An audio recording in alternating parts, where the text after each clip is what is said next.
Unified School District Board of Directors meeting for November 15, 2023. The time is I did a lot of that. 6 o'clock. First item on the agenda is the agenda review. The only time I ever heard myself Does anybody have any changes requested or revisions requested? Going down this little hill, there was a cow. And my ski hit it. No, I I don't think so. Wrecked my shoulder. I'm hearing none, so the It's like agenda you is accepted raced all without these years. I did all objection. this stupid stuff. A little swollen. Next item on the agenda is the Pledge of Allegiance. Please join me. Pardon me for not standing up. I pledge allegiance to the flag of the United States of America and to the republic for which it stands, one nation, under God, indivisible, with liberty and justice for all.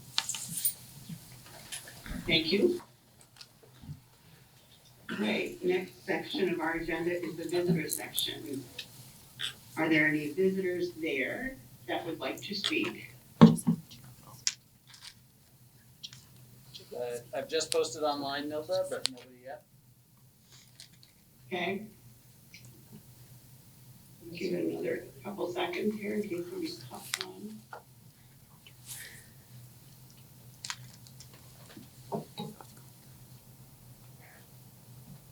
Not seeing or hearing anything, so I'm gonna move on to the consent agenda. You have in your packet the approval of minutes for November 1 and also the media packet. Any revisions required? Hearing none, consent agenda is accepted without objections. Next item is the reports to the board. I believe we have 2 reports tonight. One of them is the student board representative report. Who's there for that? Hi everyone. I'm Jacoby Soder. I'm a sophomore from BFA. I think the only thing happening with sports is the cross country team went down to New England's in Belfast, Maine, and then as a group we've been running more listening sessions to help with the board goals. So basically, not much to report, just the same things that we've been talking about, that we've been doing. Not much to report. Congratulations Well, on that's the Thank you. race. You guys had so much to talk about last meeting. Well, Yeah. I Yeah, we'll could have more in repeat the the same future. thing, but which I would love to do because I love to talk, but I think Yeah, we don't want to bore you all.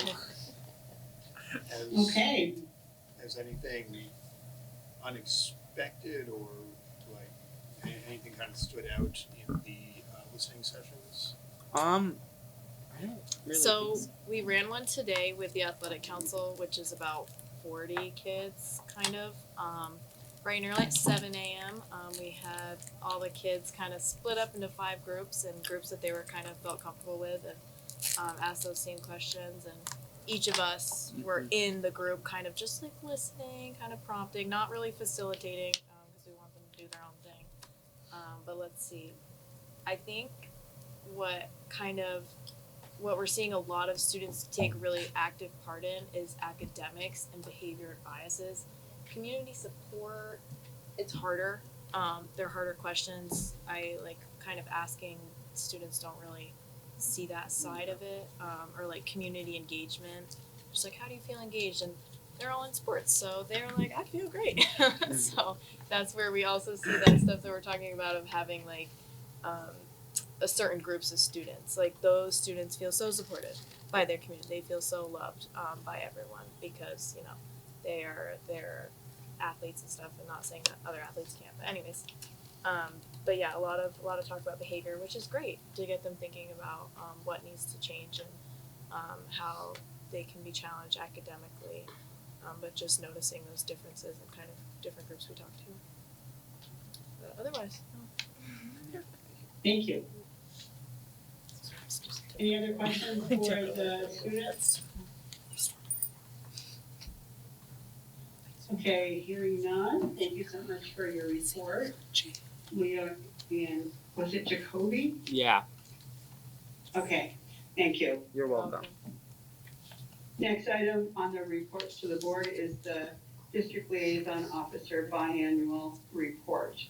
And you have a document in your packet, which is attachment 6B, which addresses this. And Bill, are you gonna be the person that talks us through it? Yes, I am, Milda.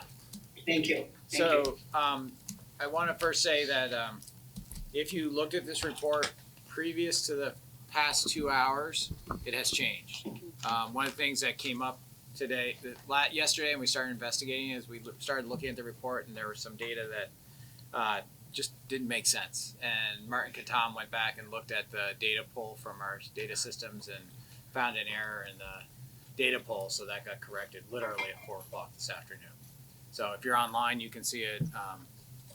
I think Susan, the printout you have and I have is the correct one. So it is. Yep. So I know we gave you a different format for those of you who saw last spring's.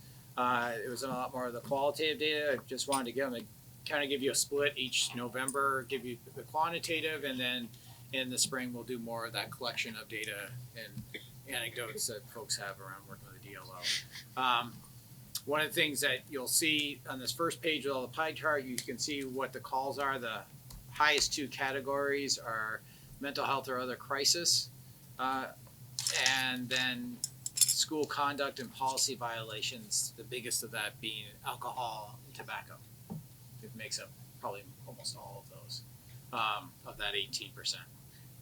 And then the weapons one, you can see that one's at 7%. I just wanted to say that weapons means either a knife or a firearm, but you would know if there was a firearm because we would have had a board hearing as we have to by statute. So those are all knife violations. It could be anything from a pocket knife.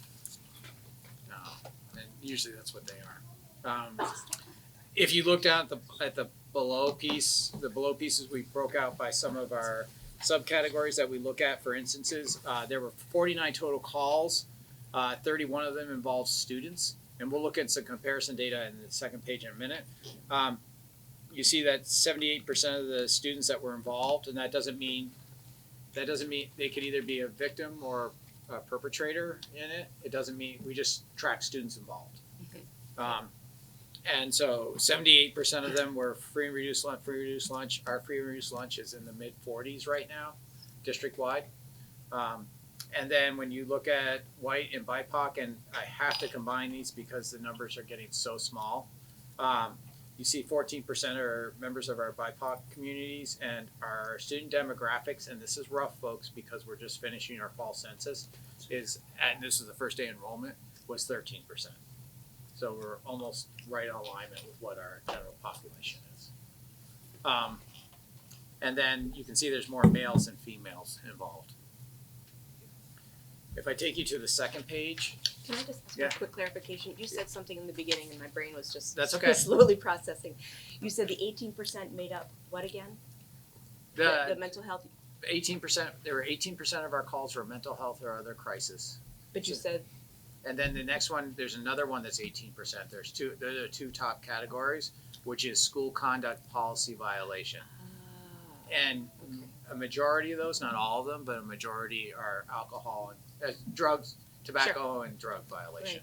so you're calling the DLO for a mental health or other crisis? There's sometimes we need their support, and they may be bringing their clinician with them.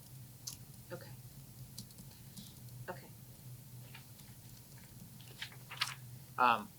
And then if you look at the second page there, you'll start first time we've done this is to look at a 3-year comparison and see what's happening during this reporting time period of March to November. So you'll see how many kids were how many student counts were connected to a case, and the total cases there and up the top. So actually the number of students connected is getting smaller. And these are really small numbers, so it's not like we're in the 30s here. When you see the free and reduced lunch, you can see that that's staying it's bouncing around between 74, 61, 78. Our students that are on a plan has decreased, still pretty high. I don't know overall across the SU what our percentage is for number of students have an IEP, special education plan or 504. I just don't have that number. I can get it, but I just don't have it. Yeah. You can see the BIPOC. We last year in this room we talked about the 26% and how that was out of whack with what our general population is. So you can see where that is, and then you can see the response times there as well. So. What's an example of an incident not connected to a student? So we might have events, like the police attend events for security reasons. We might have parking violations out, especially at BFA, we have quite a few of those. So we have parking violations where we need the police to come and support us. So those are probably the two major ones right there. This is like the data from this year. This is all of this data that we're getting for this year is post hiring a DLO. So it's not, it's split because this goes back to March Okay. of last year because we have the two reporting times when we do this. So we've had a DLO, the city police were able to hire a permanent person to DLO. I want to say, I'm kind of looking at my colleagues, I want to say it was like the second or third week in September. To have them, I mean, they had them hired before, but to get them on and staff. And can you help me remember Thank you. as far as when we voted to no longer have, I should have that date memorized, but I don't, when we voted not to have the SRO program anymore? I can't, without going back and researching that for you, I want to say that these reports started as soon as we made that switch. So Okay. it's been 3 years of DLO, I believe. Okay, so I was But I would thinking wanna like confirm 21, it. 22 I want to still confirm that by SRO. going back and looking at, we've been tracking this data, I believe, in my memory, so I don't trust my memory without going and The same documenting. That these reports coincided when we made the switch from a school resource officer to a district liaison. And is this is for all schools? All schools. Do we not get a breakdown for each school? We would be so individual that I couldn't report the data for some of our schools. Okay, any other questions for Bill? Just a request for, I guess, data for the, I believe it'll probably be on the next report, because I remember it being on the report that we saw 6 months ago. Yeah. If we get, the last report had a percentage of, like, kind of a response, a percentage of what was responded to and what did not get responded to. I think it was something like 81% response rate. Right. If we could get that again on the next report, that would be awesome. Okay. What was that? Okay, 81% response rate too. To whether the DLO was able to make able to help with the call, which I believe at the time was due to the fact that we didn't have a full-time DLO, so there were some times where it had to go elsewhere. Yeah, I can tell you my anecdotal that I'm hearing from the schools is having our new DLO is very helpful. And I myself have wandered into school not knowing who was there, and there he is, and been asked by the administration to come and support them. So. anyone else? Thank you for that report. We're moving on to, old business, and I'm gonna turn the chairmanship over to Susan for that section. Alrighty, so the first item for old business is the plan for meeting board goals. And last month we talked about community outreach, and the question is, what can we commit to in terms of us reaching out to the community, and how are we going to split that? So I'm kind of hoping that all of us can commit to doing some sort of community event, and not necessarily doing a community event, but being available at a community event where we could ask these questions, at least once between now and springtime. And then we need to talk about, and for me, this is easy because Fairfield's pretty tiny. Thinking about, you know, what would that look like, and making sure we kind of spread the wealth of board members to different activities or events. So, I guess my first question is that realistic to think that we can commit to one community engagement session?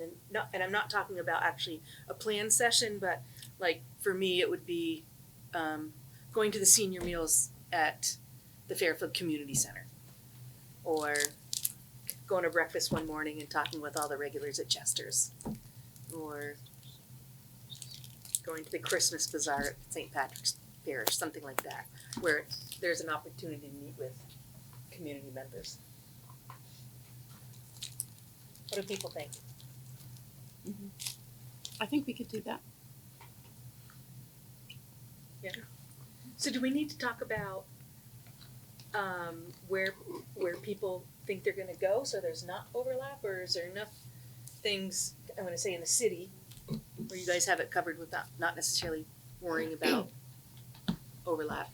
But I feel funny crashing like a public event and having them not know that we're there asking questions, you know, like, I don't know, like unplanned.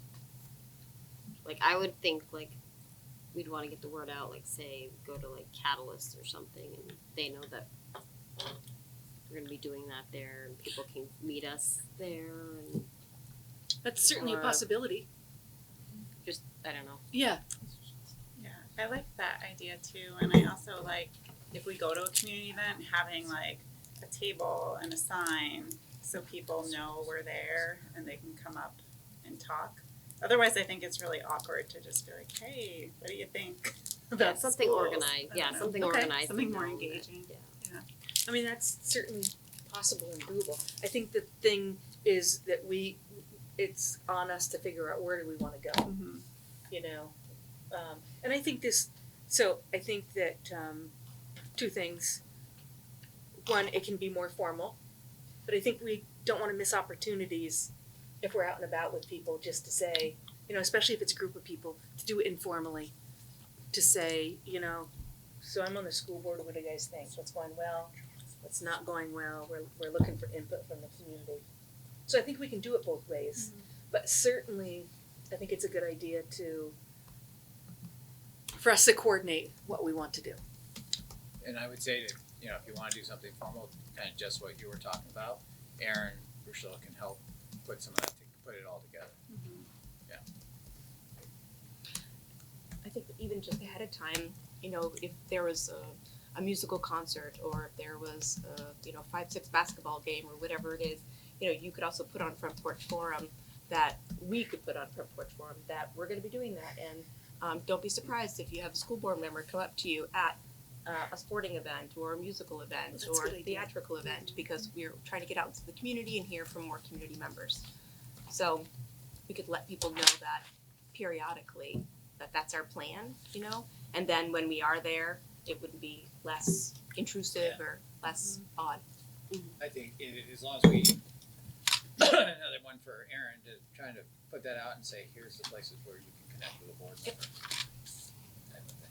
Yeah, for the month, right? For the month, or for, you know, the next couple of months, we're gonna be talking about board communication in a minute about the budget. Where's there a place that you can come and find a board member and Yeah. let them know what you think? Absolutely. Yeah, and I think that I agree with what you were saying, Amanda, is that it gets kind of awkward, like if you're crashing an event, but if you're saying, hey, a bunch of these are school sponsored, we're gonna be there, or we're gonna be a catalyst. We'll be there from 9 to 10 on Saturday morning, or pick the day or time, and if people wanna sit down, chat with us, and I wanna ask them first if they're fine with that. Yeah, I think they could probably even put that on social media on their own page too, Yeah. and promote it. If we let them know ahead of time, yeah. So how do you guys wanna come back next meeting and just give me a list, or give us a list of you know, what your ideas are, when you're gonna meet, or where you wanna meet, you know, something along those lines.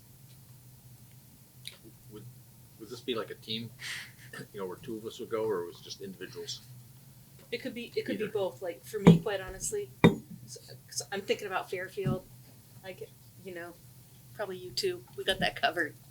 You know, cause it's so informal and it's a much smaller community versus, you know, me going to, the musical this week and this week. And asking, you know, questions, to me, that might feel more comfortable if I did it with someone else. Mhm. So kind of the bigger events. I think the other thing that we need to think about, when I think about this, is, I'm gonna say, especially in Fairfield, especially when I'm going to an event that isn't necessarily connected with the school, there's gonna be lots of questions about, Susan, how come the taxes are so high? And needing to have needing to have education around that, so that I don't speak out of the wrong side of my mouth. Yeah, it would be really helpful to have like maybe talking points around Okay. some of those like most frequently asked questions that we put into Spaghetti, so that we have clear information to share out. So a major question I would have is, so we do this, which I think is a great idea, and we get information. What do we do with the information? I think we bring it back to the board Okay. and discuss it, Yeah, so that. I'm just Yeah. putting that out there, like, if it just fell on deaf ears, like, we heard a bunch of things, but we never talked about it, Mhm. that wouldn't be good. Yeah. So if we do it, let's make sure we discuss it. You know, I think that's common sense, but So Jack, sometimes I have to work at common sense. at a previous board, they were doing these connections. And so down under 9 where we have the board announcements, it might be, what have you heard from the community since our last meeting? And that way you're bringing it up here and everyone's hearing. And sometimes you hear complaints, Right. you know, but that's okay. We have to have thick skin, and that's good because it'll let us know. A lot of times we hear positive things, but when you hear something negative, we have to be cautious what we discuss in public so we don't violate confidentiality of a particular person or you know, an issue for that person. We also don't want to give the impression that an individual board member, we have authority to make decisions for the whole board. Like, we're just gathering information and we're just, you know, so the board can discuss it. So I think we need to understand it as a board member. You're just one board member and you're not the total authority. So that's just a caution I would have. And the other- I think we're all sensible to make sure that doesn't happen. The other piece that in that same board is they tried to have the note taker be really specific about what they gathered. And then periodically they go back and say, compile it all from the last 3 months. Are there any themes we're seeing here? It's back to what you were saying. One person's one person, but are we hearing any themes? So Jacoby, you had something. So I really like the idea of going to like the play, and so there's gonna be like 4 shows for the play. So maybe like 2 of you like each night go to a play, and then you like hand out like programs or do something like involving there, and that way people get to like meet their reps. So it's gonna be people from all over the community. If they have any questions, like you can make sure that people know you're a board member, and that would be a good way to get, 1,000 people to like see you and know that you guys care about their voices. Great idea. So it's just like 2 a night, at each door you just hand out programs, or you maybe sit and just make yourselves available for the time when everyone's filtering into the Performing Arts Center. And I'm sure Cooper, you- students would be willing to stay there as well. Yeah. Or like open the doors or something. Yeah, like we can join you too if you wanted. I was also thinking about like the Festival of Trees, because I know like Oh, yeah. the planning committee has kind of talked about like different places to go and discuss with people. I think the Festival of Trees would be a great like during the events basically to talk to community members. So Jack, in response to your question, I talked to Bill about this, but I didn't necessarily talk to the board about it. I was, I'm gonna say out and about, and a community member came up to me and said, Susan, what's going on with the taxes? I can't believe, the taxes and how much, what's going on with this educational system? And I said, well, so I knew based on some of our meetings that our educational tax rate hadn't gone up for 5 years. It was, well, I'm going to say it was level compared to 5 years ago. It was level. But I also knew about the common level of appraisal and all these other things that make up the tax rate and why our taxes are so high. And so I was able to talk her through that, and I ended up going back to her. I checked in with you.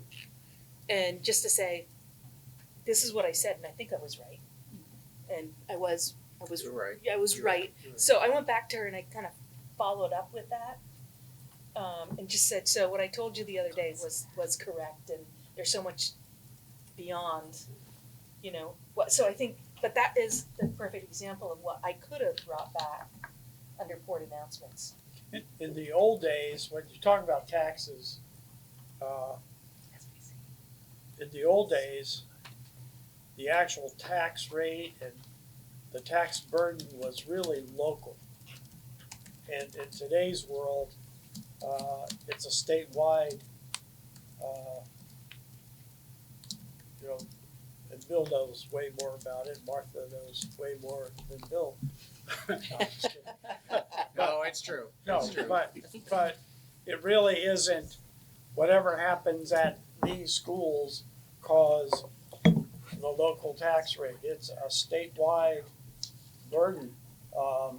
And believe it or not, board members pay taxes too. So I'm just as shocked when I get my tax bill.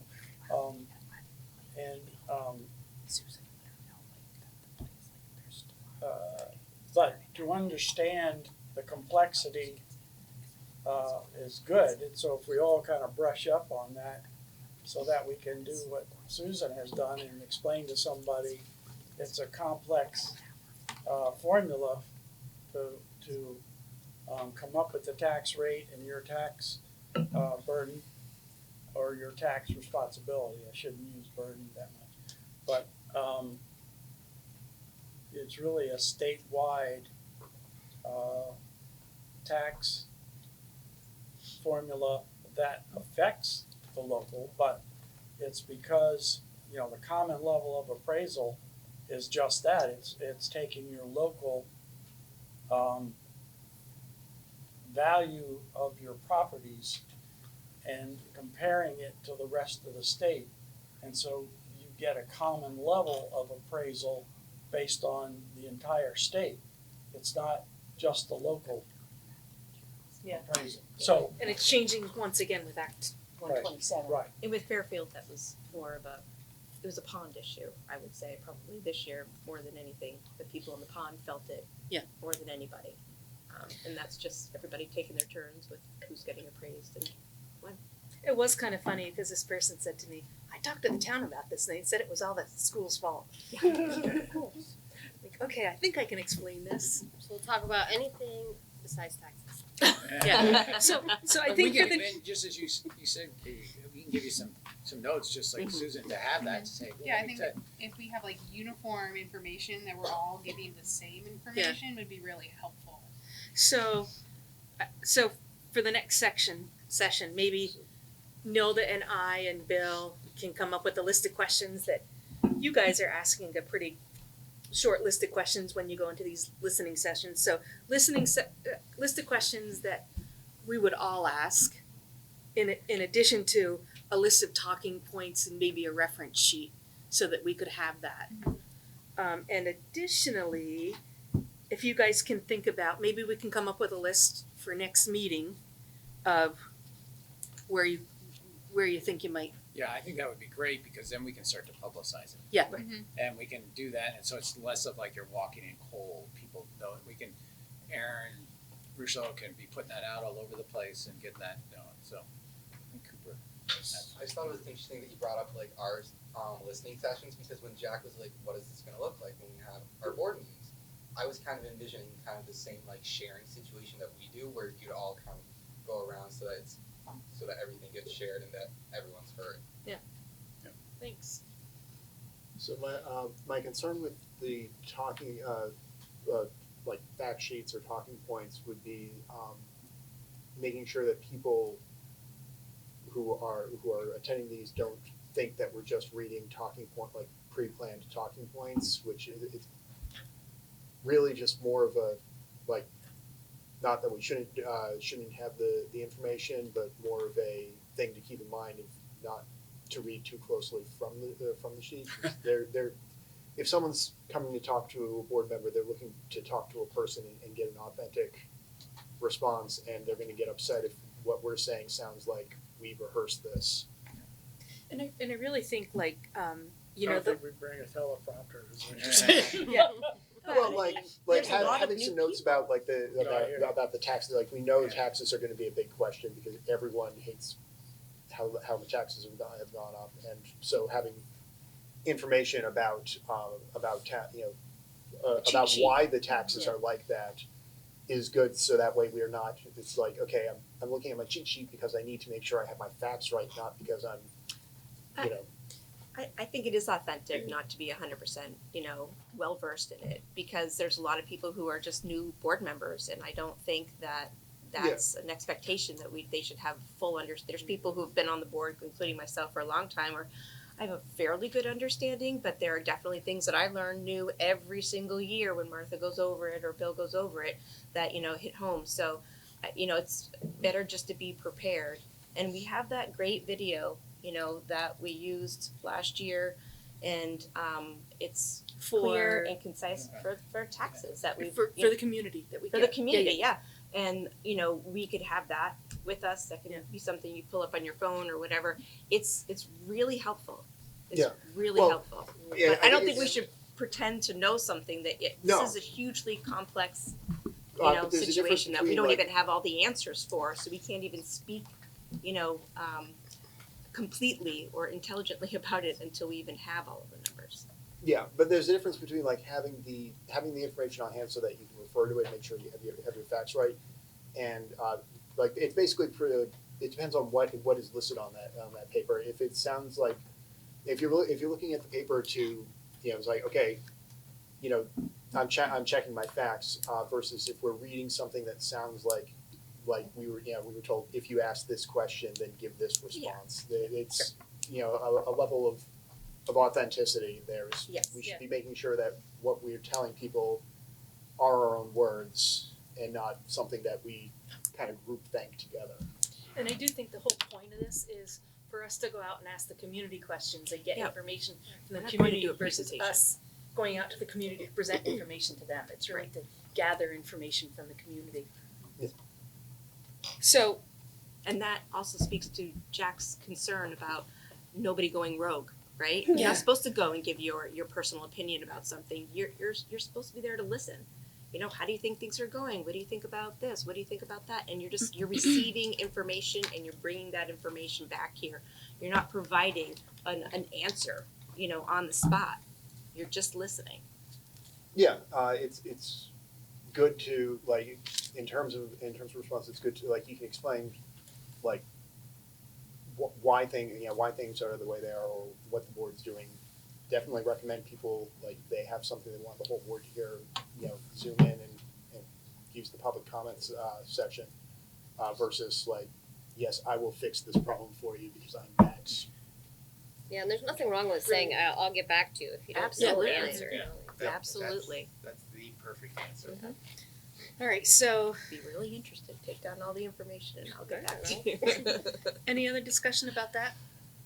So for the next meeting, if people could have an idea of kind of where they would like to go. And we'll have a list of questions, because really, and it's gonna be a short list, what's going well for you, what do you think's going well, what's not going so well, what do you think we could be doing differently, Could we create a Google Doc and share that with everybody on the board? We Is that an can't- issue? can't- Yeah, that's against. Okay, open that's meeting my law. question, I was just But thinking. that's why that's why, as Susan was saying, we can Yep. do a little script. Yep. And then we'll give you a little, Aaron's made these great forms the students have been using to write it down on, it's 11 by 17 sheet of paper. No, I meant about places that we would go to. Well, that's why we'll do all that. And I also wrote myself a note of, because of the play idea, which we know is happening this week, so it's a little too far, but Tomorrow. I was gonna have, Yeah. tomorrow, so it's a little fast, but to say, what are the possible school events, and I'll bring that list next board meeting. I definitely plan on going one night, Yeah. so And I'd be more than happy to. I would I like could talk to Susan. I would like to point out, like, a play, in my opinion, is a really good model for if we're gonna have people like at a table or in a place publicly available, because I'm leery of interrupting someone's recreational outing by asking them questions, but a play has a nice intermission period where people are getting up and moving about, and that's a good time for having board members available to have a very brief discussion with someone.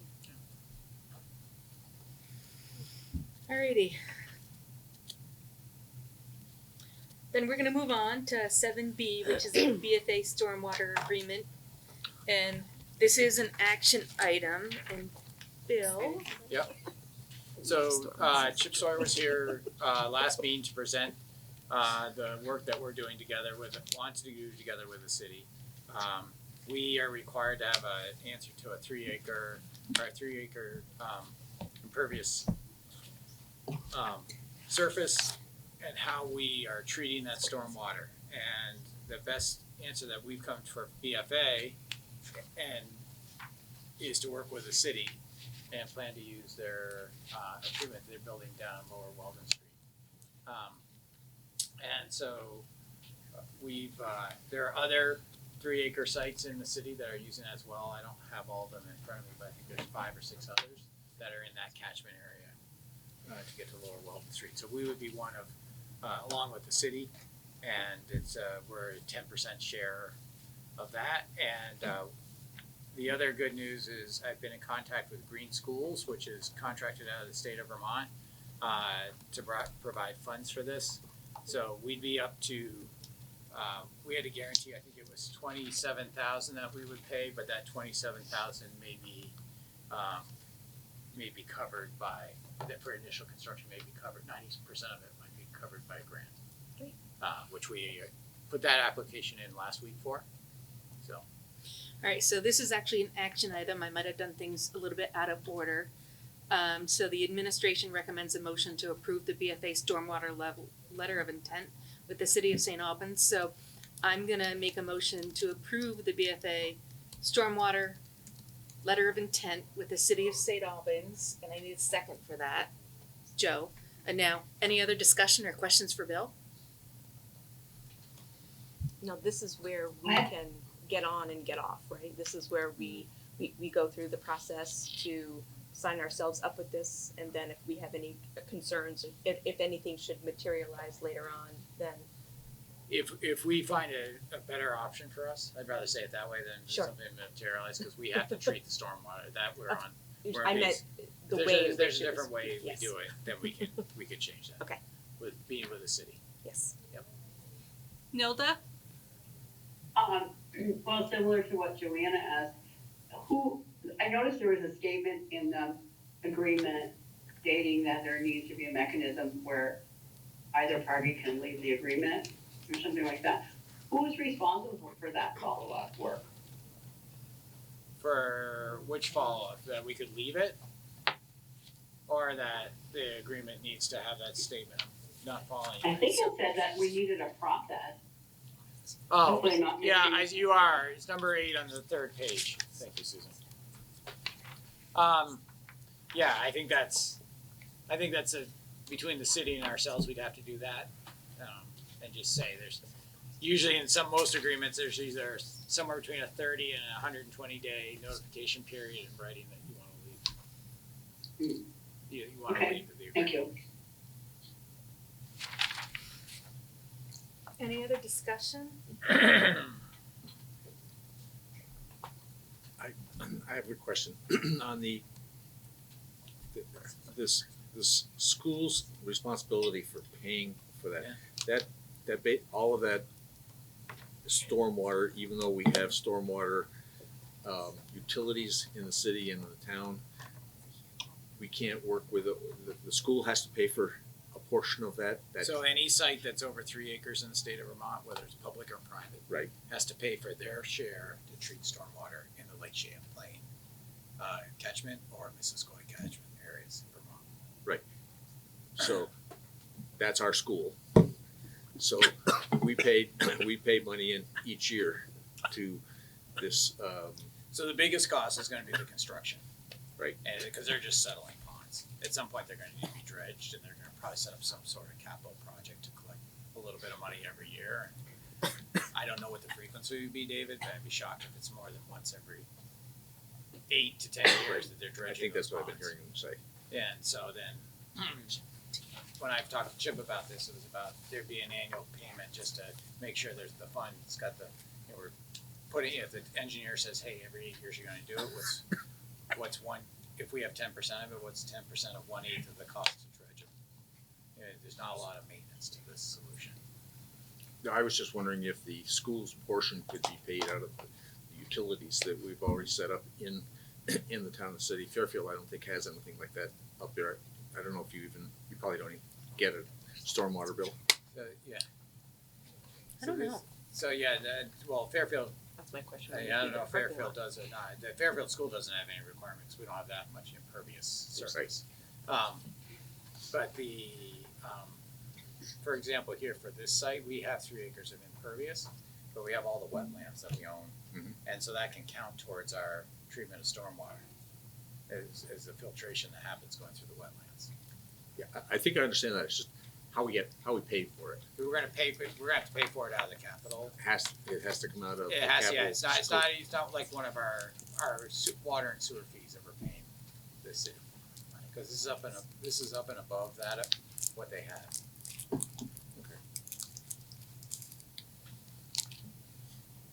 Just seems though we pay taxes a couple of times. The town that they've got the money in the pool, and we don't have access to it to be able to. Instead, we have to go back and ask the taxpayers to give us more money. Well, this is more I will say this for the city, this is more treatment than what they've had before. I'm all in favor of it. No, I'm not saying you are. I think it's a good idea. Yeah, but it's a cost. Just how you pay for it. Yeah, it's how you pay for it. Any other questions or discussion? Then I'm gonna call for a vote. So Nilda, Yes. Charlie, Yes. Jess, Yes. David, Yes. Susie, Yes. Jack, Yes. Susan, yes. Joanna, Yes. Amanda, Yes. Carly. Yes. Alright, so that passes 9 votes to nothing. Alright, so next item is gonna be 7C, and it's Act 127, the limits of a discussion, and Bill and Martha are gonna talk to us more about Act 127. Do you want me to start off? Yes, please. So, about a month ago, we talked about budget and how the budget's developed and the impacts of 127. Martha and I deliberately didn't come with any, we thought about putting together a spreadsheet, putting a bunch of numbers down, but then we get fixated on numbers. We wanted to have more of a conceptual conversation with you. I do want to tell you, and I have the chart paper up here, because doing the board prep with Susan and Nilda, I tried something with them and they said that might be really helpful for the board to understand how these limits, remember I talked about the 5% cap and the 10% cap and how that's working. So I'm not gonna put numbers, because I'm gonna do some great graph drawing by Bill in a minute here. But I do wanna let you know, we took the assumptions that you approved last meeting for budget development, and we took last year's budget and applied all those percentage increases. And if we did, the budget for next year, this is without any work by the principals, they're still out there working, so don't think that this is the budget coming to you. What we wanted to know is would we fall above the 5% cap? The 10. Or the 10% cap, 10% or first. below the 10% cap. So we wanted to kind of know, like, where are we in our really rough back of the envelope type of thing? And Martha ran those numbers. So I ran those numbers and with those assumptions, and also realizing that we don't really have the true numbers, because I can come to an assumption type of figure, but we don't have the student counts that it will be divided amongst, and so that will change this whole scenario. There's a bunch of pieces that we won't get the information until the first part of December. It's gonna be the student counts, it's gonna be, estimated yield. Those are the two big And our pieces. revenues, you said our revenues. And our are- revenues. They're a big thing. So what I did is I did take those assumptions, and I also took into account a couple of things that I'm aware of as far as the revenue sources are. Okay, we've talked about health insurance. Right, we've got our health insurance, also on this assumptions, when we put it out here, a few of the things we've already gotten some information back, so some of these percentages aren't quite what they really will be. But with all that being said, we would come within somewhere from like 300,000 to 500,000 of that 10% cap by applying these assumptions to our current year budget at this point. Below, correct? Below, Below. yes, below. So that's so really close. Yeah, when you think of a $69 million budget, 300 to 500,000 is, we're getting within a couple percent, we're within 1% or 2. Yeah. So. Yeah. So what I wanna do is kind of explain the caps and how they work one more time, because they not only how they work for 1 year, but how they work for longevity. And it's really understanding the long game and the short game, because we need the board to really help give us some direction in early December. So I'm gonna draw a little gap here, a little graph up here. And my friends here at the end of the table tell me when I'm not doing something right, since I haven't taught math or science in probably about 20 years.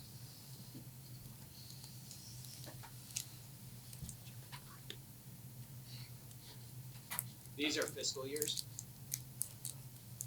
So could you just turn it a little bit so the camera can see it?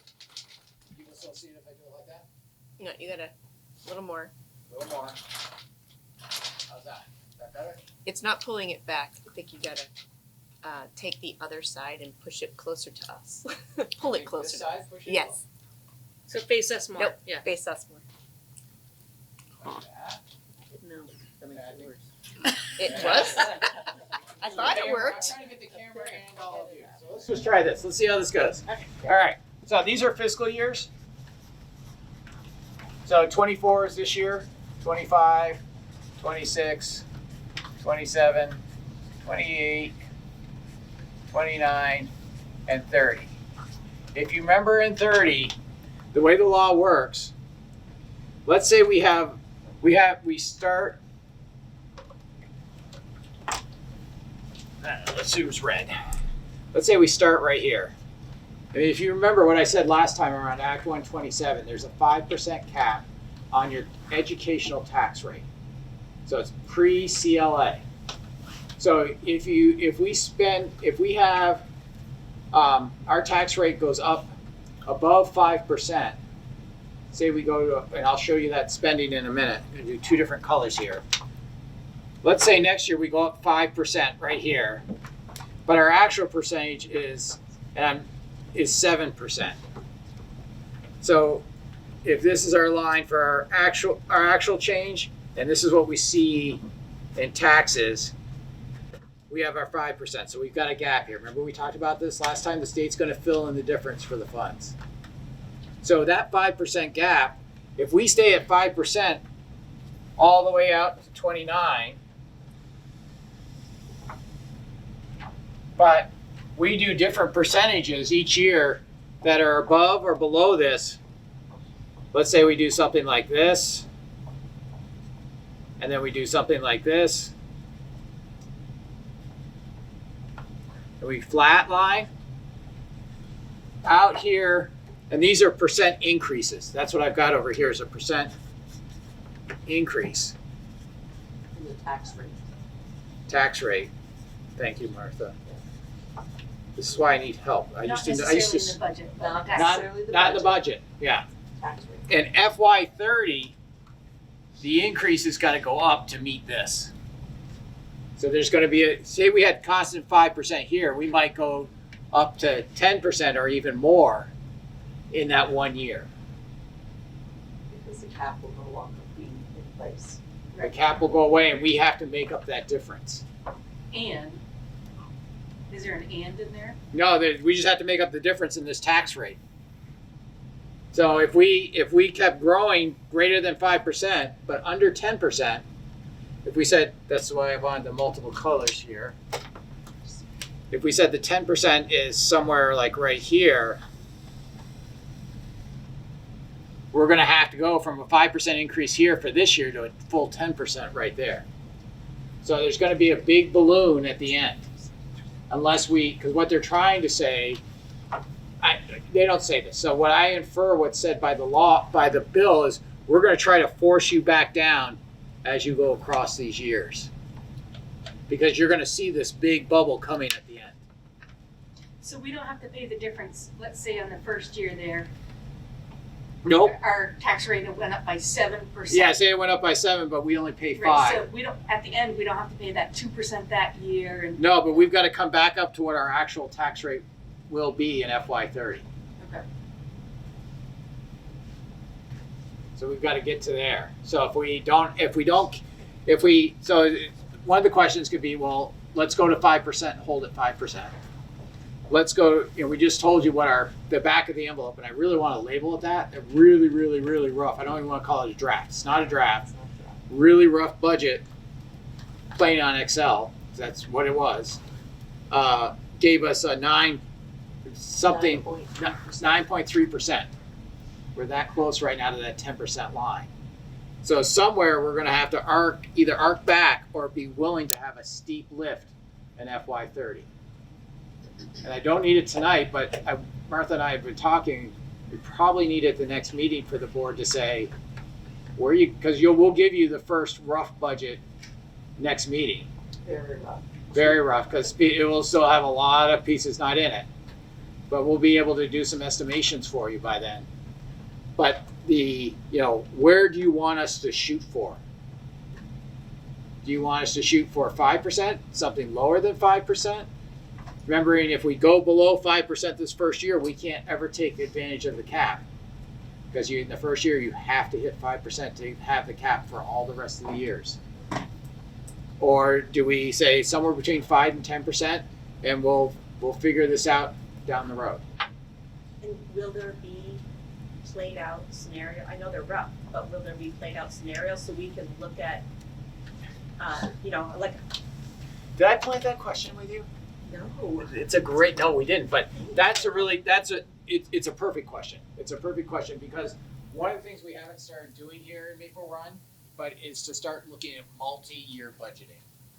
And we need to start doing this. And especially because of what Act 27 is taking us to, we really need to start thinking about what does it look like? And there's huge assumptions in them.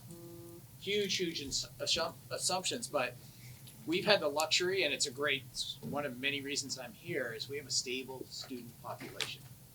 When I was in my previous district, we were losing at 2 to 3% student population every year.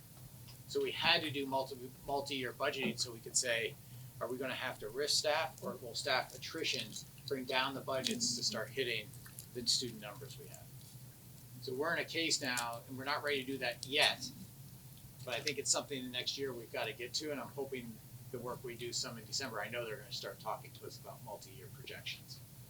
So I don't have that yet, but it's a perfect question. It's what you as a board should be asking.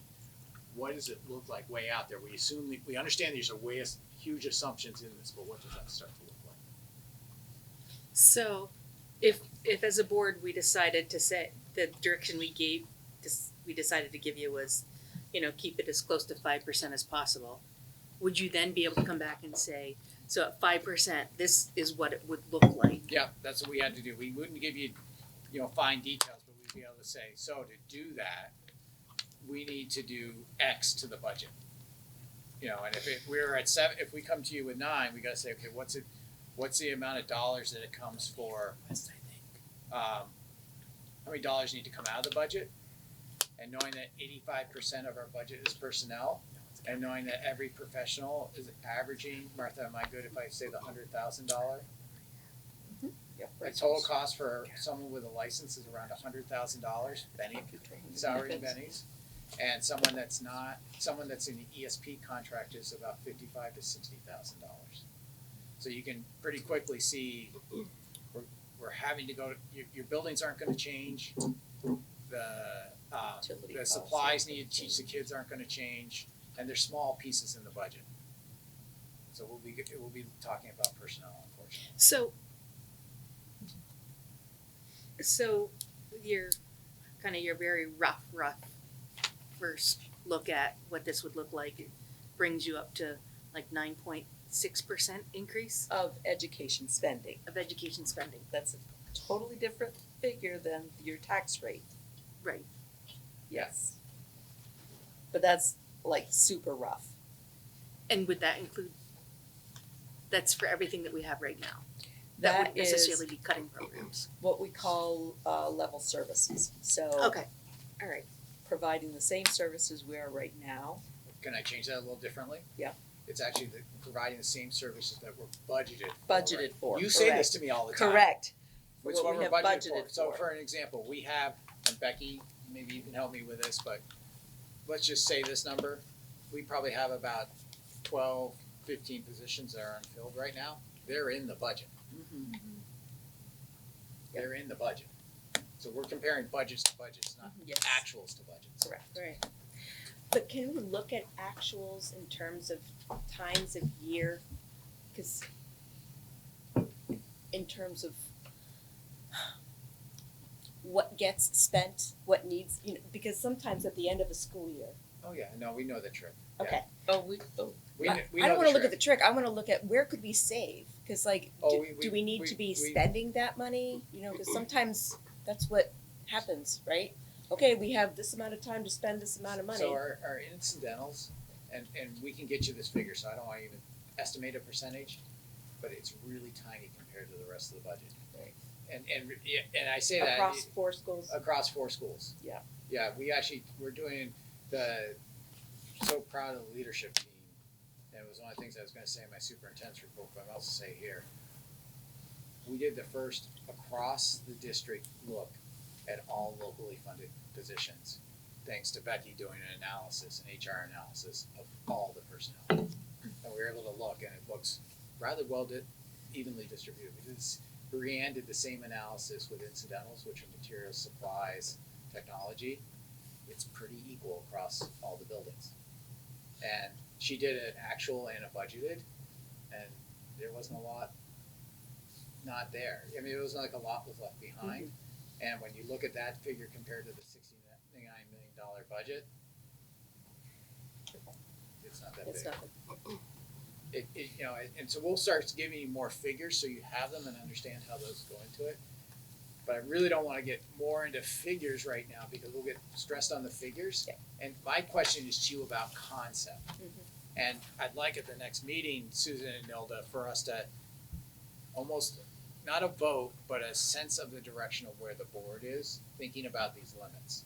Realizing that we don't pay above the 5% right now, but in FY30, we gotta make up that makeup. And some districts are we're gonna go above right now and have a soft decrease into that 5%. There's many ways of getting there, it doesn't have to be linear.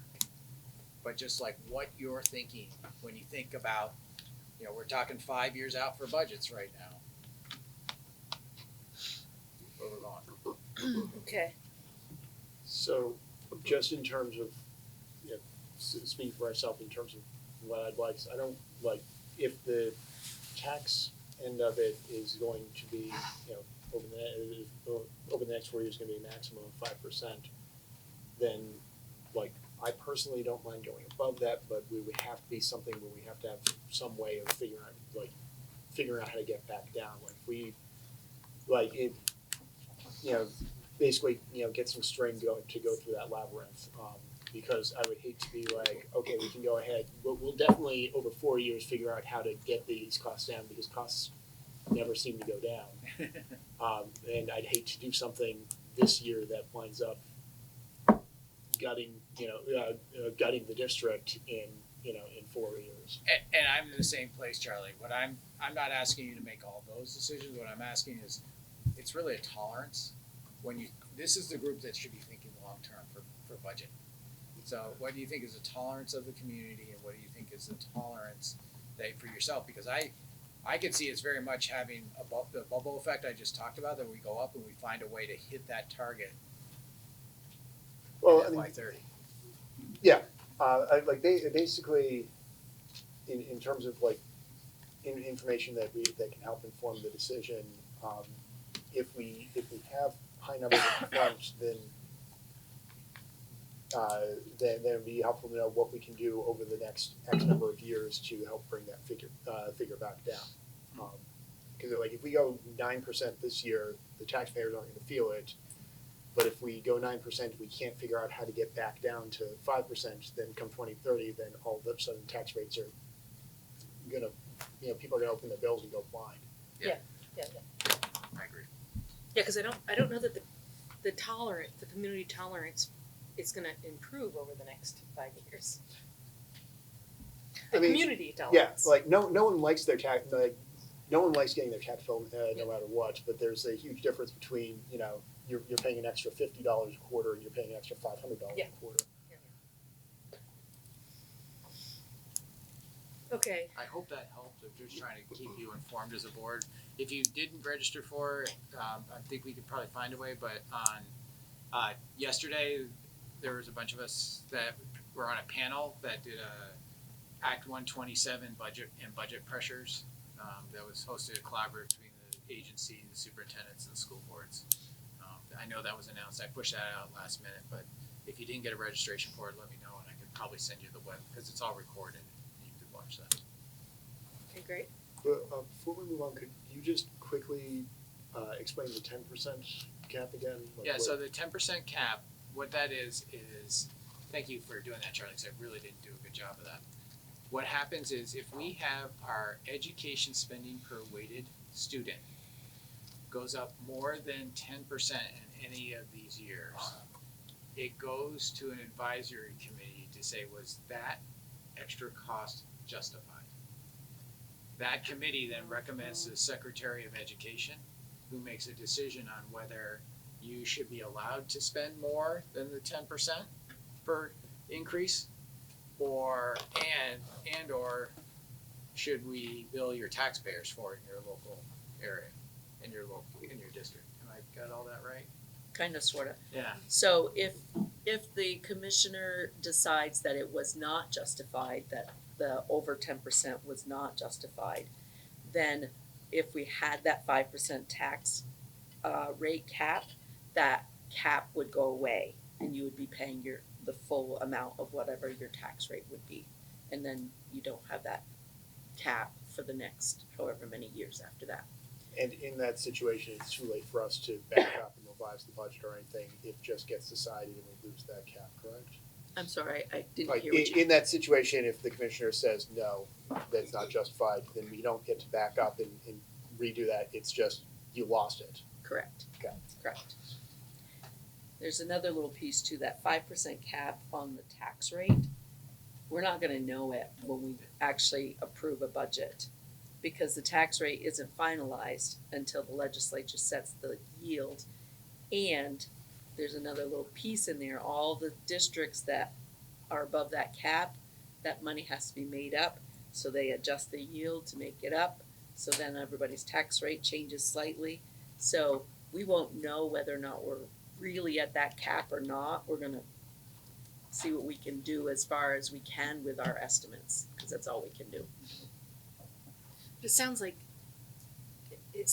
we need to stay as close to the 5% as we can, because if we think it's only 9.5%, it could change to all of a sudden being really 11 or 12%. And Well, the education spending piece, we will be able to tie that down clearly. And the 10% limit, we'll The know 10% very clearly limit, by January. once we get a budget to a point where we're ready for you to adopt it, we will know whether or not we're near or above that 10% cap. That number we will be able to tell you. It's the cap on the tax rate that might not necessarily be but if solidified. we won't know the tax rate, and if that goes above 10%, It's not it's not the tax rate, what this is the spending per okay, long-term weighted average Okay. student. And we will know those numbers Yes. Okay. in December. Right. all right, And that's the number that is used to calculate the tax rate, but it's the yield that can fluctuate and change that tax rate. Okay. That's the piece that won't be set. When is that set? And when the legislature sets it, which is usually like in June, It's usually the last May or day June. of the legislature, it's the last bill that's approved through the Great. Yeah. legislature in their session. Yeah. That's awesome. Alright. And that's been done for years. yes. Yeah. And That's nothing a few years, the tax rate that we proposed and said to the community, this is what we expect the tax rate to be. When they actually set the yield, it actually was a cent or two less than what we had said. Sometimes it's a cent or two more, sometimes it's right on, so it's fairly close usually. So I apologize for making everyone go at the speed of my slow brain here, but so the 10% number, we will be able to basically have that locked down, like we'll know what that is when we set the budget. Yep. The 5%, we're relying on estimates and crossing our fingers. That's one of the best summaries I've heard Yep. of that. Exactly. But you wanted our answer by next. No, I just wanna know what No. yeah, what I don't want you to have numbers, I want you, No. this is a conceptual question. Mhm. Where are you with this idea of what we're gonna approach in FY30? And how do you wanna do it? Do you wanna do it literally like, I'm fine with some ballooning at the beginning, but I want you to hit it at the end? Or I'm fine and we'll take care of it between FY29 and FY30? And there can be other answers as well, I'm just giving three I can think of off the top of my head. alrighty. So, next item is the budget communications. So, and what we're talking about is how do we get this information out to the community? We talked a lot about weighted students and how that changes things. Yeah, Do you I wanna think- talk about that? So I do, and I wish I didn't bring it. I have a presentation that I've been doing with the teachers that's pretty simplistic about this. That's saying, because the teachers, they're very concerned about this, because they feel when I'm talking about this, I'm saying, hey, there are cuts coming and there'll be reductions in force. And I said, please do not foreshadow into this. My biggest message right now is as all you've heard me say many times, is Martha and I cannot model this right now. We'd like to be able to, and that's what makes us the most nervous, because by now we've got models going in the background. So we can try to like thread the first draft budget closer to what we see the models going to and understand, kind of interpreting from all of you your sense of direction of where you want to see the budget land. We can't do that this year. I've been saying it's going to get fast and furious. And what that presentation basically says is we're going to be making a bunch of decisions based on a new funding model, and that there's a new funding model. There's also a video that's in production that I've been part of that's coming out of Champlain Valley Superintendents.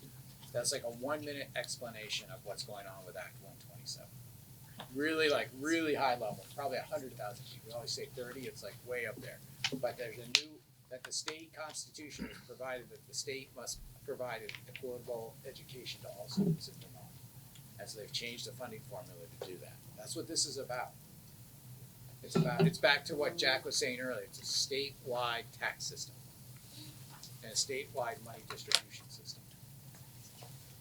And then that's the biggest thing is we've thought for years in Vermont since Act 60 that we have local control of budgets, and we don't because the taxing system is state. It's a state system. It's not based on a town. Solely, I should say. So what I'd want to talk about is what is the message that we, and maybe this is a 2 meeting again, Susan and Nilda, but what would we want to talk about and how would we like to get out there? I think we've put some stuff out there in our previous ways of doing budgets, but there's a change here, there's a big change here in the system. And I don't know how much, I mean, I've heard some people say there's a big change for those of us that are the educational folks working on it and for boards understanding it, but it's basically the same tax system we've had before, but it will change the distribution of funds from the state and taxing capabilities.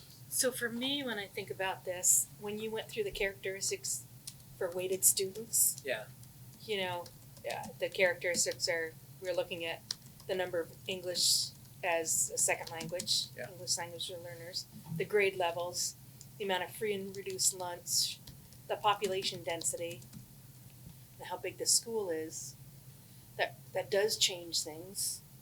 And for me, it'd be important for people to understand that we wouldn't necessarily think that, I'll say St. Albans is a rich community, but it is based on these things because we don't have a huge number of English as a second language learners. We don't have, we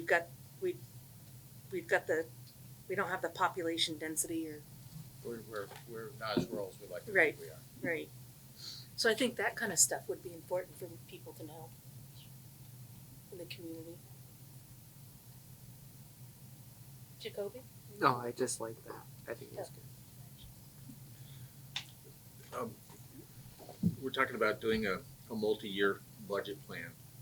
How does that work if, Bill and I had a little conversation before the meeting started about the capacity that we have for students in the school, and if a new business comes to town that creates all kinds of jobs and brings new people in, can we accommodate them? So Bill said we're pretty much at 100% capacity right now. When do we, or how do we plan and budget for school expansions, and how does that work with our 10% and sorry, I'm just being a newbie because I don't Well, actually, don't understand all yeah, those things. well, no, it's a good question. If we get a huge influx of students, our student count's gonna go up. Yeah. So that's gonna get parsed into those budget limits and all that, because if our student, remember, the way the students based on the actual students that are here. Right. So that's the biggest factor in that whole wave of students, how many do you have? And then, the biggest thing, as I was saying to you, David, earlier, I've had the question a few times from the town board, and like, State Tech is pretty much maxed out for space. This building is far behind, and Fairfield as well. Our schools are pretty tight. And I know I've heard from many alumnus, like, well, we had more students before. We use our space a lot differently than we did when any of us went to school. We just do. And so that, we'd be looking at expansion, and I know some towns that are looking at, have talked about fees for people coming in. And zoning fees for school Impact fees. Impact fees, yeah. Thank you, I was missing my vocabulary, so you helped me there. So if people can think about that, Nilda, did you have something that you were gonna say? No, I'm Okay. good. So if we can be thinking about that for our next meeting, how do we get this information out to the community? I mean, Best ways to get this information. I think we've done a really great, well, not like I've done the work, but Bill and Aaron and whomever else put together those videos for the budget. I really think that they were successful. I think a lot of people had a much better understanding of why and how things worked the way that they did.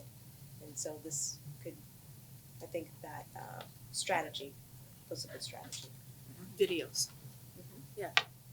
And if we, like, in my mind, I'm thinking if we can get them out, and we won't be able to get the budget video out, but if we can get out videos sooner than later about these are some of the things that are gonna impact our budget in the next year. Just so people have an idea, or at least have heard the terms before. Yeah. Wouldn't be a bad idea. So I was actually gonna bring up the videos as well. My question was, I did think that those were very informative videos. From the administrative side of things, does it seem like those videos reached people? Like, did they get? Not really, our count, when we look at our YouTube count, it's not that high. And, it's also how, I think it's short snippets. I think the videos were too long, even though they were 8 to 10 minutes. I think a minute.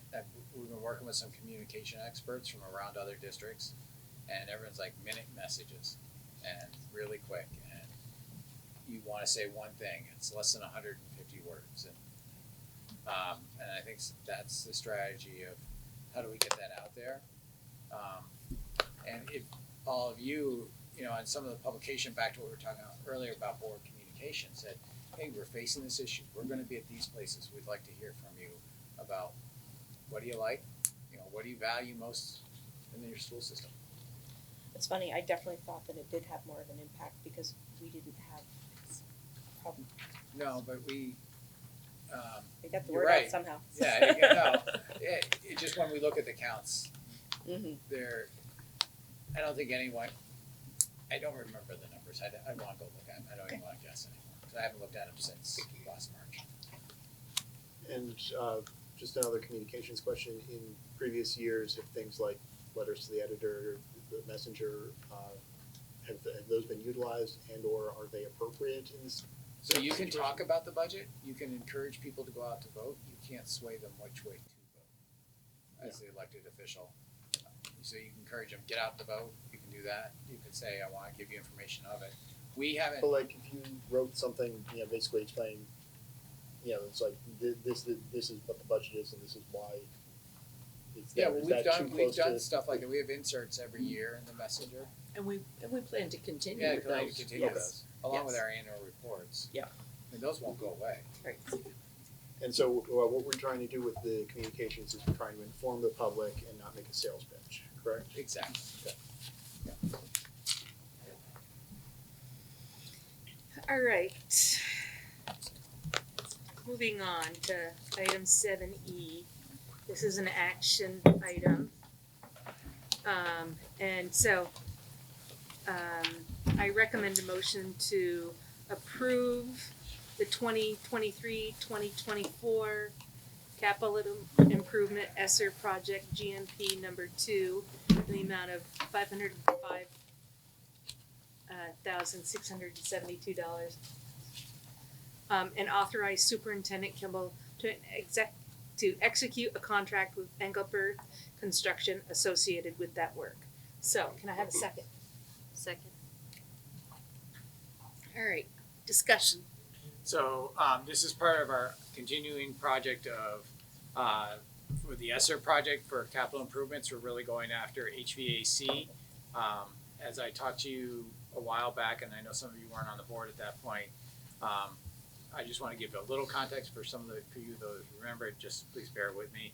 About a year and a half ago, the board gave authorization to hire a contractor to work with us as what's called construction management. So as long as we go along the way, we get pricing and we work with them to do design and engineering to use a combination of capital improvement budget that you authorized and ESSER money to give us improvements.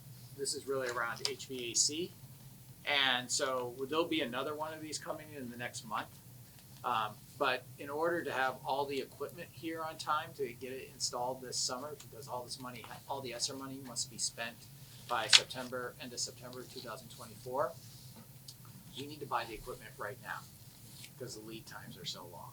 So what we did was have them bid the equipment and then they're gonna go get the cost from the subcontractors to do all the installations and put it in place. So in a month or so, I'll be back to you with their bid on the subcontractors. What this is here is you'll see their HVACs, and so a lot of those are the air handling units for VFA and Fairfield, and then electrical equipment because we need some new electrical service even though we just redid it to have the increased HVAC. It's bringing in new HVAC into the original building at BFA, which only has gravity fed, which means open the windows and there are literally air chimneys that you open up with a baffle on a chain to get the air out of the classrooms because they're 1930s technology. And It doesn't work well. doesn't work well. And then at Fairfield, we're replacing 1966 technology that actually has been tested. One of them has been tested positive for PCBs that will be taken out this summer in one of the units. So that unit is shut down right now for obvious reasons. So with that, it's all going to get replaced. So that's what this is. If anyone has more questions, I'd be glad to go over it, especially for those of you who weren't here at the beginning when we did all this about 18 months ago, this project. So there, like I said, there's one more of these coming. Well, the project also. Okay, if there's no more discussion, I'm gonna call for a vote to approve the 2023-2024 capital improvement ESSER project GMP number 2 in the amount of $505,672 and authorize Superintendent Kimball to execute a contract with Engelbert Construction associated with this work. So, Nilda, Yes. Charlie, Yes. Jess, Yes. David, Yes. Susie, Yes. Jack, Yes. Susan is a yes, Joanna, Yes. Amanda, Yes. Carly. Yes. All right, so that's been approved. Ready for the next one? Ready for the next one. All right, so the next item is policy revisions on the policy F03. And I'm gonna let you explain that. Okay, first of all, I should say thank you for approving the last piece. Looked at me and I'm like, oh, I probably should say thank you after I said that one. This policy, you adopted a policy this summer about, this F3 is about student drills and our options-based drills. They gave us a draft policy, and then this past month, right, Aaron? Correct. They updated it quite a bit. Nothing substantial in meaning, but a lot of wording. So if the board's fine with you, I would bring this to, I wanted to just kind of bring it to your attention. I'm not even asking for a first reading, because we have the policy in place. But we'd like to bring it to the next meeting and you could have the first reading. We don't see anything substantial here, but really they did a lot of wording changes. So. Alrighty, that was short and sweet. Yeah. Any questions? So if you guys can review that and look at it next meeting. Alright, so new business. There is a leave request. The administration recommends a motion to approve the leave request for Elizabeth Dufresne. So I'm gonna make that motion if someone would second that. Charlie? I'll second it. Okay, Double second. any questions about that? No, you see the letter that's there from Lizzie Dufresne, requesting a 1-year leave of absence for the next year. Great, and she just, she's asked for it, needs some time for herself, for her family, and we support that. Alright, so I'm gonna take a roll call vote. Nilda, Yes. Charlie, Yes. Jess, Yes. David, Yes. Suzanne, Yes. Jack, Yes. Susan is a yes, Joanna, Yes. Amanda, Yes. Carly. Yes. Alright, so let's move forward. Next item, this is a possible action item, but this is in regards to the Paris, Normandy, and London BFA trip that I think is gonna happen in 2025. Yeah. Wanna talk about that? Glad to. The World Language Department has proposed a trip to go to France and London in the next school year, and they want to start that. I will tell you that for those of you that might be high school parents, you might know that the communication went out already. Usually I tell the board first, and I want to apologize for an announcement going out before you know about it, because you have the right to refuse the trip. But we have a trip going to Spain this year. It's one of the things we were getting back to our annual trips abroad, and for students who'd like to do that, and I fully support the trip. I think it'll be great. They're doing it with EF. I have personal experience from my daughters using EF as a educational travel agency. So what happens is the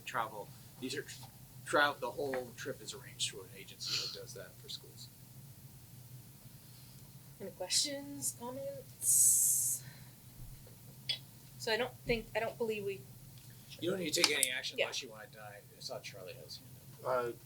Just because in terms of how the trip is paid for, is it just fundraising options or? It's paid for by the kids.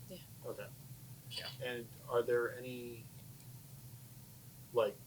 are there any options for like someone whose, family can't afford that type of their? I don't know of any of those. There's some fundraising, but there isn't. And when I think about this with an equity lens on, and I will tell you that my colleague superintendents and I've talked about this, and we haven't been able to figure a way around this because the high cost of these trips are usually in the $2,000 to $3,000 or above $1,000 range per child. I don't know how to fix that without significant challenges to our budget. either increasing it or looking for places to take it from. And is it my understanding that any fundraising that they do will be split equally amongst That's what we're the- saying to everybody with any fundraising within Maple Run. You can't fundraise anymore as an individual. You can't say like, we'll use my daughter Emily. Emily went out and raised $200, so that $200 goes towards her. No, it goes into a pot that's used by the whole. Oh, really? That's where we're going to, from what direction we've talked about before. EF does allow you to set up an account, Right.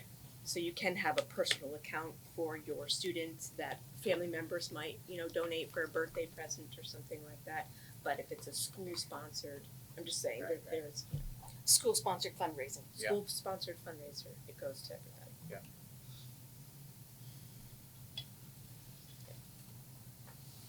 Any other discussion? Alrighty. So, our next item is an action item, and Bill's gonna explain about the educational support professionals pay side letter. I'm gonna ask Becky to come up and join us here. She's Okay. kind of behind us, which is unfortunate, but maybe you can. I can choose. She could probably come and sit up. I was gonna say there's seats over We there. got a bunch of seats over here. Oh yeah, we do have a bunch of seats over there.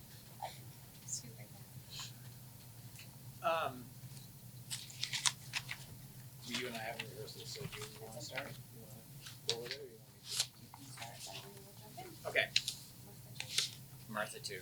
So, let me make sure I have the right one here. This is the shift differential. This is the shift differential. Yeah. Okay. So I Say just that hid my you've got it agendas. reversed, right? You've got it reversed on the agenda, it's the ESP first. It was ESP first. Yeah. It's just in my, I don't have it. Thank you.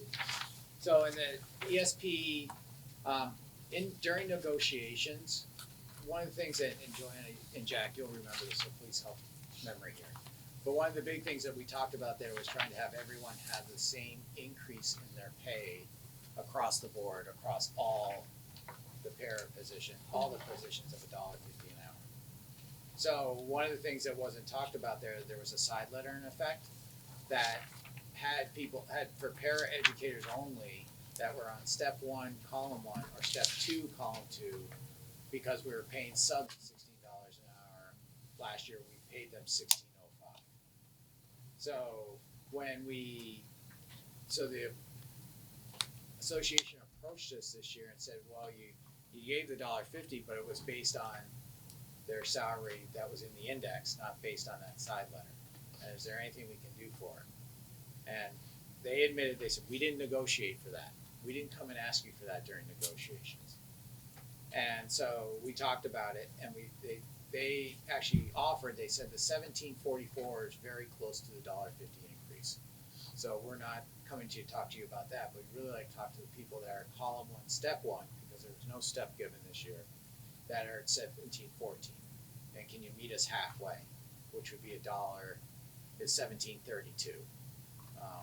And so Becky looked into it, maybe you could tell like how many people this is and Sure. what the total amount is. Sure, I actually approached Martha because Martha had the history, and it impacted at that point in time 12 people.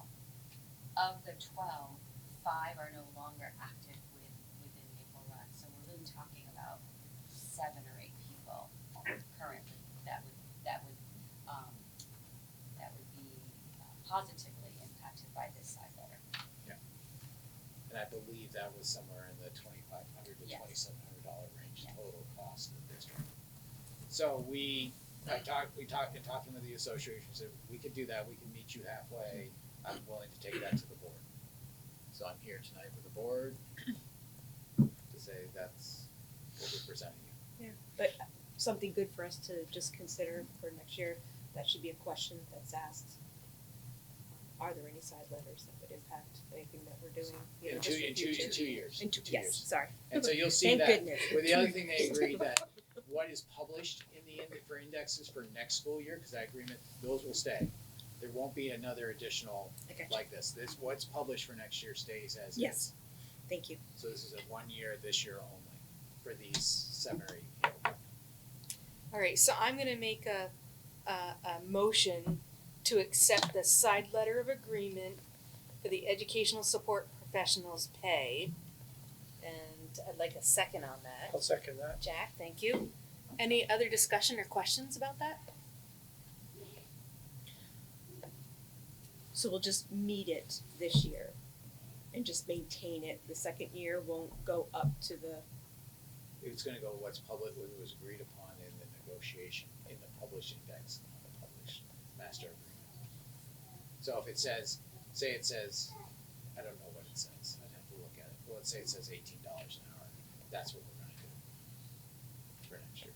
for next year. And there's a step So we'll do the next, full 150 is what you're saying. we're doing whatever the goal is next year, I don't remember if it's $1.50 the second year or not, No. I just didn't bring that.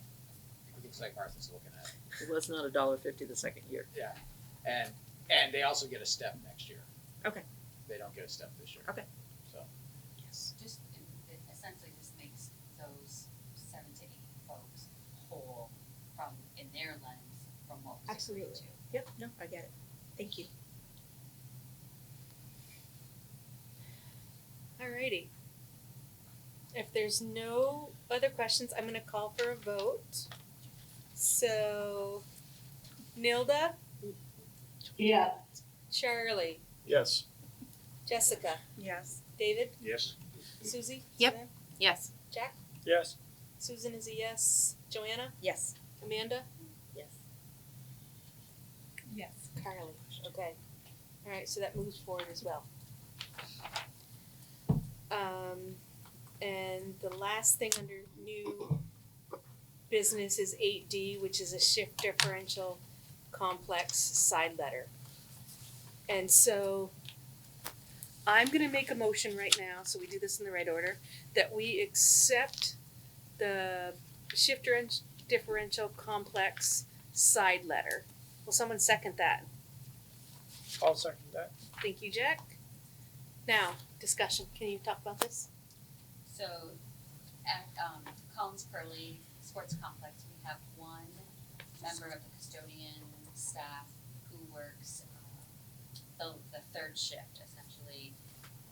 When they were hired just a few weeks ago, it was an 11 p.m. to 7 a.m. shift. Through discussion of having him on that shift, it felt it would be better suited. Collins Curley made the request to the employee to start at 9 p.m. rather than 11 p.m. So 9 p.m. to 5 a.m. The ask is that this custodian be paid the shift differential of $1 an hour, moving him from an 11 p.m. start time to a 9 p.m. start time. He's the only staff member that we have working a third shift. So he gets a shift differential anyhow. He does. But it would start earlier. Correct. So typically it goes from 11 to 7 a.m. Correct. For his, it would be from 9 a.m. So we're not necessarily 9 9 p.m. Yeah, that'd be a long shift. So we're not necessarily. Going over overtime. No. Well, there could be overtime. there could be, Doesn't mean that there isn't any. yeah. And the reason we're bringing this forward is because it's very specific in the master agreement that the shift differential is for 11 to 7. So that's why we're bringing this forward. Is there a financial implication for us? No financial implication, because it's just shifting it 2 hours forward. Correct. Elsewhere in the district, do we have other employees who are working past 9, like a 9 p.m. beyond shift, or is it There's just? no other 9 p.m. start time. No. Okay. Are there 11 p.m. start times? Any other questions? Okay, so I'm gonna call for a vote. Nilda? Yes. Charlie? Yes. Jessica? Yes. David? Yes. Suzanne? Yes. Jack? Yes. Susan is a yes. Joanna? Yes. Amanda? Yes. And Carly? Yes. Okay.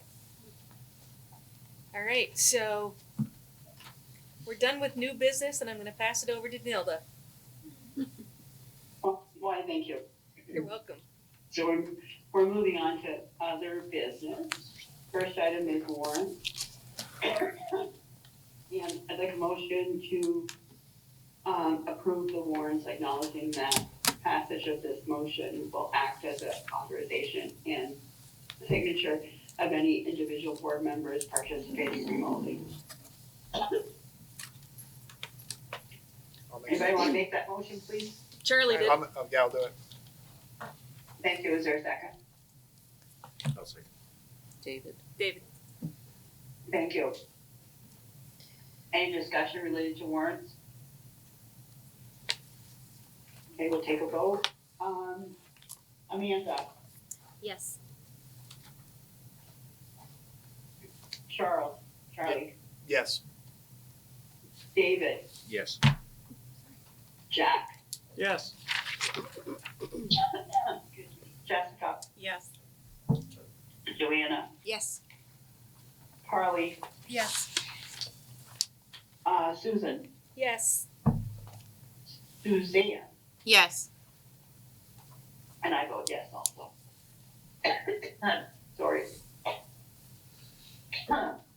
Next item on the agenda is the superintendent's report. Bill? Thanks, Nilda. I hope everyone got a chance to read my update that I sent you Sunday night. It seems that those are coming out better for me, at least on Sunday. I hope you don't mind them not on a Friday. And that's working. I know there's quite long and lengthy. I wanted to make sure you had a copy of the editorial before I actually hit the paper, the guest editorial I'd done this week, so hopefully you had a chance to look at it. One of the things that the partnership between the Messenger and ourselves to really put out the news and information about the strategic planning process is just tremendous. I can't thank Bridget Hitchson, the editor, and Emerson in his role in helping really trying to put this together and get it out there. They've been doing a lot of ads, they've been doing articles, they asked me to write this editorial, so they've just been a tremendous partner.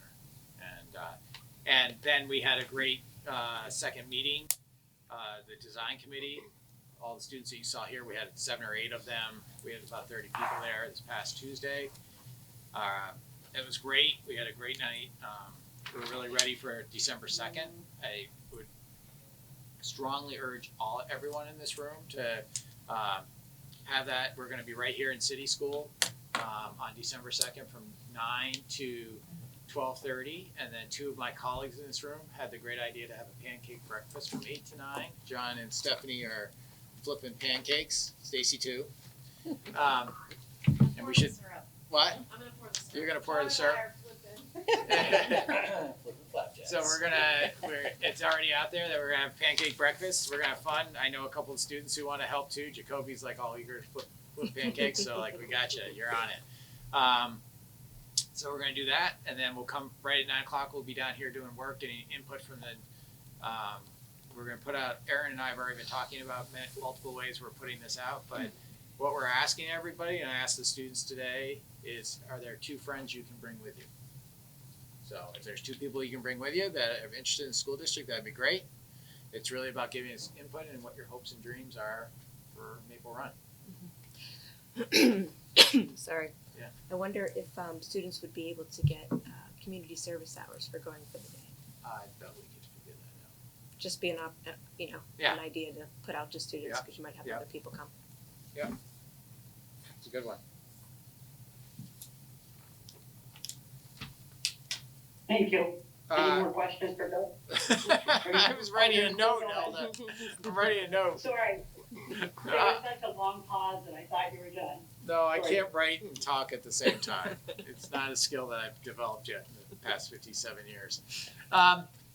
Leadership team have been working with Creative Discourse on our combined learning together about equity, inclusion, and diversity. We've done 3 workshops again this year as we did last year. It was noted by the presenters who have worked with us both years, the growth they've seen in the team. And they said, we want you to see this. We've seen the team really grow. So it's just great to hear that. And so really nice thing.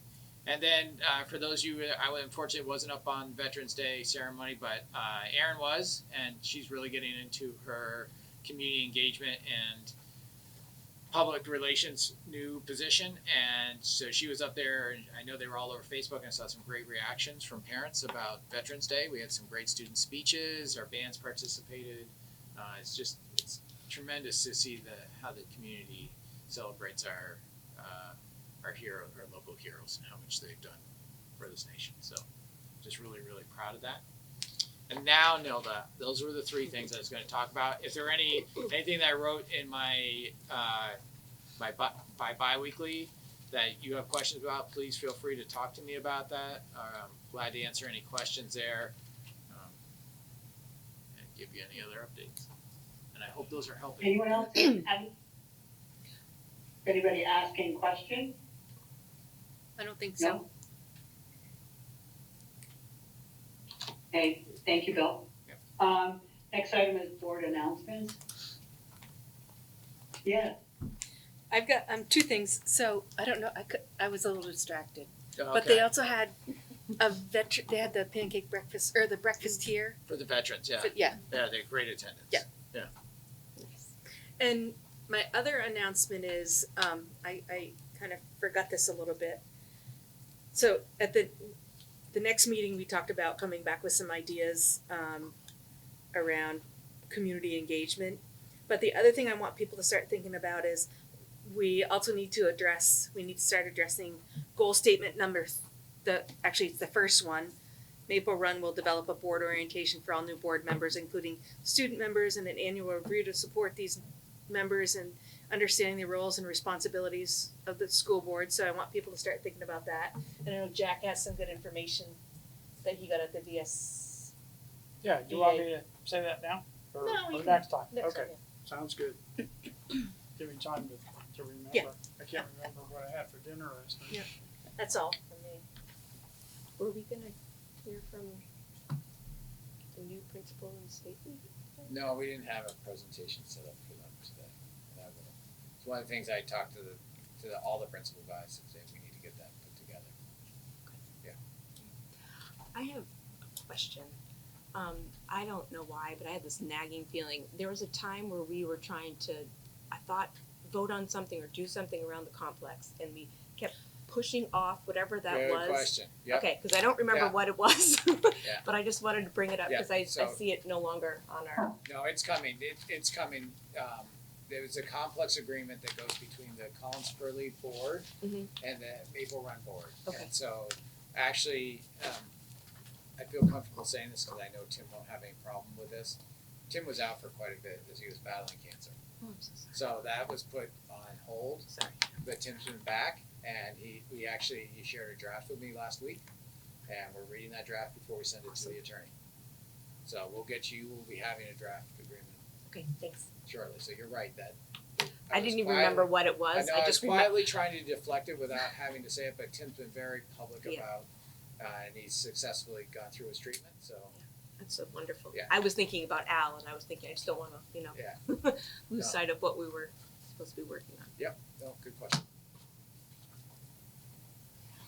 Okay, thank you. Any agenda items for future meetings?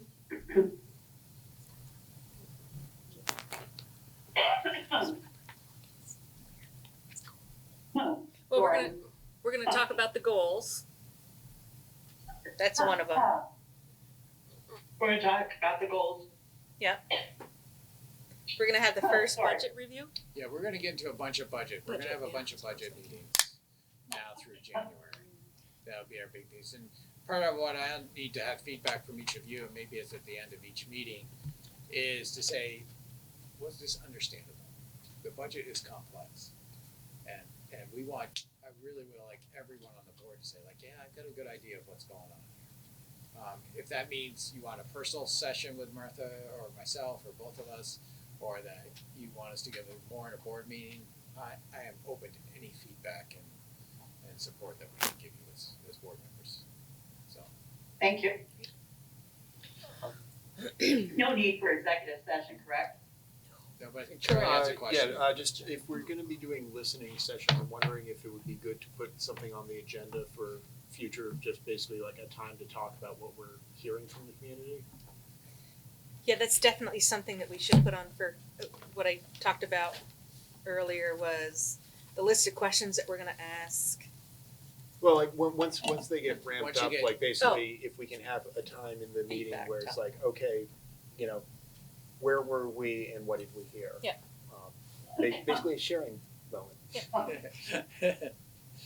Oh, I have one more. I have a board announcement. Sorry. For our MVU students, tomorrow night and Friday night is skit night, and that's always fun to see what they put together. Thank you, everyone. And the movie, and the play. And the play, Thursday, Friday, Saturday. Real quick, I went to the city school music program last week, and they did a great job. Impressed with the orchestra, the beginning and the advanced orchestra at an elementary school was just amazing. The band did a fantastic job, and compliments. And to add to the discussion about before the concert, I sat and talked to a bunch of parents and heard a lot. So those kind of opportunities, you wouldn't do it during a concert, but the before, the after, you know, walking in, walking out, to see people, and, you know, good time to discuss things, so. Good. Thanks, Jack. Oh. Anyone else? Go ahead. I just wanted to say, thank you to Stephanie and Stacy for hosting us tonight. You're welcome. Chorus concert tomorrow night. If you were impressed by band, you'll be just as impressed with our chorus. Wow, so many We have things overlapping. 53, 4, 5, and 6 graders. Just 53 at that age level, and then 7 and 8 is pretty stout as well. I don't have the exact numbers. There's a large group of students involved in that, and they sound really, really great. Actually, in terms of board announcements, my daughter's gonna be in that, and my son's gonna provide some accompaniment for a piece on his violin, so. Busy night for you tomorrow. Proud dad. Thank you, everyone. Any more board announcements or items for future meetings? Okay, I understand we do not have a need to go into executive session. Correct, Susan? Correct. Okay, so is there any other business that needs to come before the board? If not, we are adjourned. Thank you. Thank you, Nilda. Thank you, Nelda.